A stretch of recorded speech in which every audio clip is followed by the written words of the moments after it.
Sunog yung kawali ko nga namin.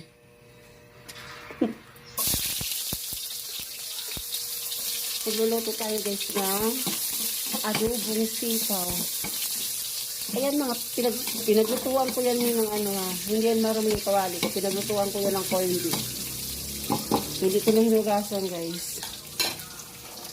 Ilulunod ko na yung ating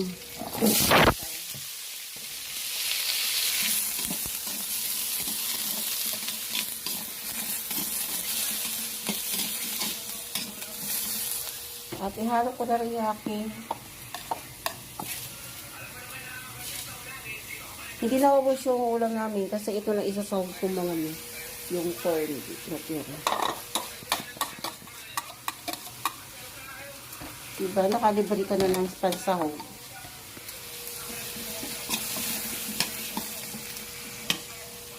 At lagyan lang natin siya guys ng konting tubig.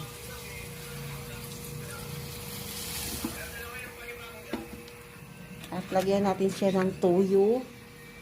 Katamtaman lang din guys yung lalagay lang natin. Huwag masyado marami. At halo-haloin lang natin siya ulit mga gusto ko rin sa adobo yung may konting sabaw mga ganun kasimple mag-adobo. Yan, sitaw. Yun lang po. Bye-bye.